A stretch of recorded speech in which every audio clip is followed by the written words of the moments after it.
fracked in Lancashire, they had 4 wells, they broke 2 of them.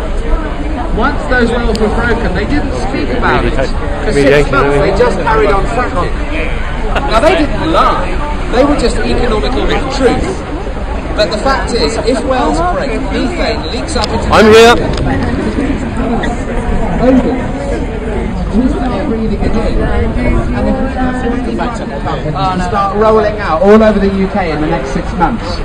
They are raising millions of pounds for the most aggressive marketing and PR campaigns you can imagine. They're going into primary schools to talk to children about how awesome fracking is.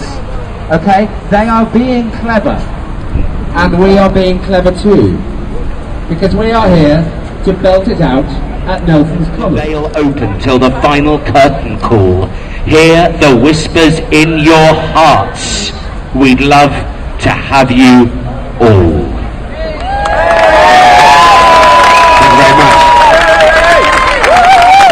Now, what I'd like to do is I'd like to hand over to Brenda from Friends of the Earth to speak for a few minutes about Friends of the Earth's relationship to fracking and what they're doing in the world in the anti-fracking department. And I'm going to give you a hand up to the stage because we don't have... I'm not a Simon and I'm not used to speaking, so I feel a bit... I should have gone first, really. You'll be alright. So, the first thing is that Simon asked me to talk about the risks of fracking. And actually, I was sitting on the train on the way up here, and I figured that most of you will either come from outside of London or are from London and have come here today. You're pretty much aware people, is that right? Most of you already know about fracking? Getting lots of nods. So I decided I wasn't going to do what Simon asked me to do. Luckily, he's not listening. So, first of all, I want to say a huge thank you to Simon. Should we say a big thank you now? Thank you, Simon! Thanks to Simon for organising it, but also I wanted to say, before we even do the proper singing of all the anthems and everything, a big thank you to all of you for coming today. But not just for coming today, but everything. I know quite a few of your faces I've seen either at Balcombe or online on Facebook and what have you, and I know lots of you are at home, at your computers, using your smartphones, doing everything you can to stop this fracking monster happening. Am I right? Yay! Good, I thought so.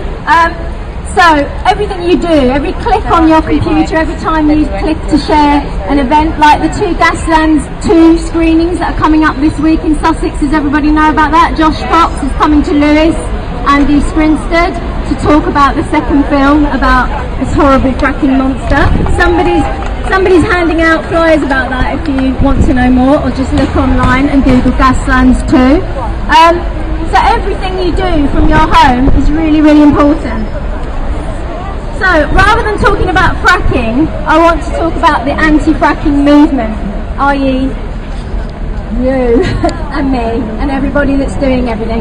As Simon said, it's growing day by day, week by week. Have you all heard, and you're looking online, I mean, there's a new group in Yorkshire a couple of weeks ago, there's a new group, anti-fracking group in Kent. Today somebody tweeted at me from Newcastle saying they're going to be singing up there in solidarity with us because they're not coming all the way down from Newcastle. So, good news, every week more and more people are getting the message, and you are all part of that movement, so thank you. Really raised awareness this summer. I know some of you were there, and if you weren't there you were supporting it. But it's not just the camp, it's not just things like today, it's the film screenings that we talked about, the public meetings. I mean, nearly every week in October there's been a meeting all around the country with Mr. Ian Crane. Is he here yet? I haven't actually met him, but I know him online. He's an ex-oil and gas industry person who's given talks about how bad this is, this unconventional gas exploration. And of course, all the things that we're doing to raise awareness, like the singing, as just part of the awareness raising. The key thing for Friends of the Earth is not just to raise awareness, but take people to the next level, the next stop, which is doing something, taking some political action, not just raising awareness. So telling people about the fracking disaster is really good. but also moving on from that, taking the pledge to take some action, some political action, because as we know, decision makers, the government, and Simon was talking about it, parts of which seem highly suspicious. So online, are you all aware of the things that you can do online already? No. Pretty much, some of you are saying no. If you look online at some of the places like Frack Off, like Friends of the Earth's websites, there are actions around fracking to write to your MP. Basically, the government is setting the stage to make it easier. Yeah, right. Hang on a minute. And there's a lecture online you can just click on, and exactly if you want to, send it to your own MP. You're not American by any chance, are you? Maybe. Oh, fantastic. Don't touch me.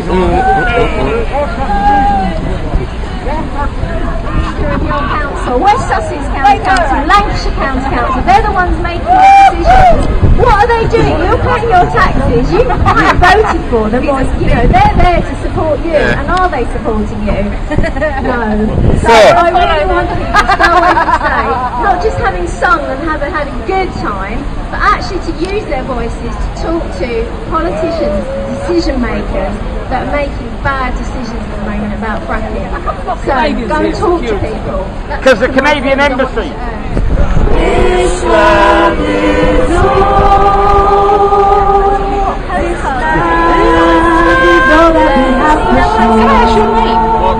I didn't think it was an arrestable offence, come on. You know, it's sort of part of this war on terror, you know, this global war on terror. I have to say it's a brilliant coup, because when you say there's a war on terror, and you actually say what is terror, there's no definable, you can't, so therefore it's everywhere, you know.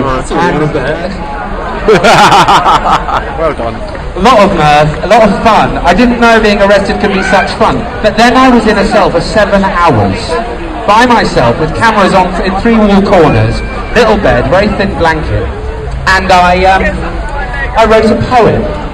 I wrote a poem while I was in the cell, and then at about 5 o'clock, my solicitor came to introduce himself to me, and I said, "Can I share with you what I've been doing while I've been locked in this room?"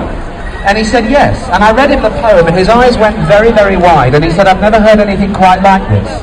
CID is interviewing you in 15 minutes' time, because CID is now interviewing everybody who's been arrested in these anti-fracking protests, and I think you need to read him your poem and say that it is your prepared statement. When he asks you anything else, say no comment. Anything else at all." And I said, "But how can I be made guilty for something that I haven't done? I just want to tell him the truth." And he explained that what they will do is they will twist the story and take out relevant pieces so that it tells it the way they want to tell it, and it's just saying, "I didn't get arrested by design or willful choice. They arrested me for singing with my blessed heart and soul. Do they understand that freedom for humanity is my goal? They say I was arrested for ignoring what they said, but that wasn't how it happened in my heart or in my head. I was standing in the crowd when the music set me free, and in this heightened state, let me explain what I could see.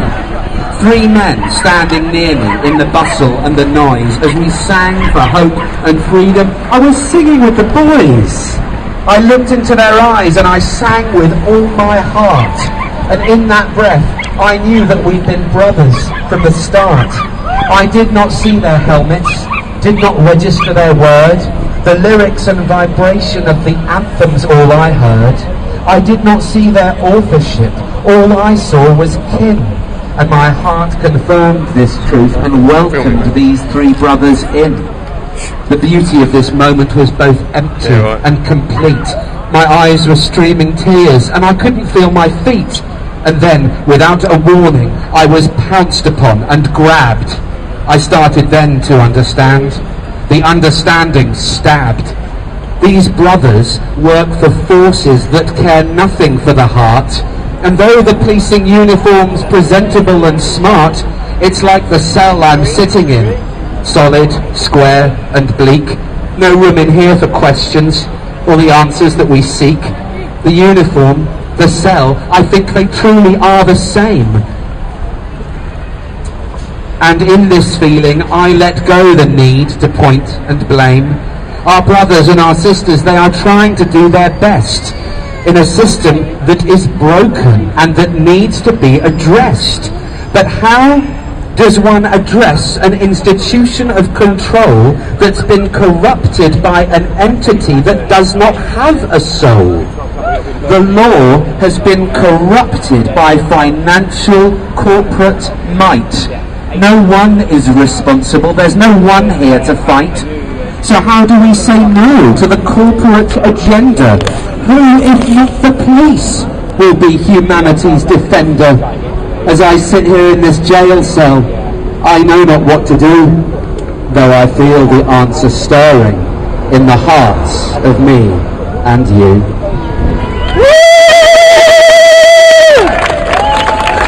Thank you very much. Now I'm going to be doing that, hopefully, on the 14th of January, to a judge, and I will be exercising humility. I'm not interested in going, oh, I know my rights, and being all laggy. I want everybody on side. I don't want anybody to be on the opposing team.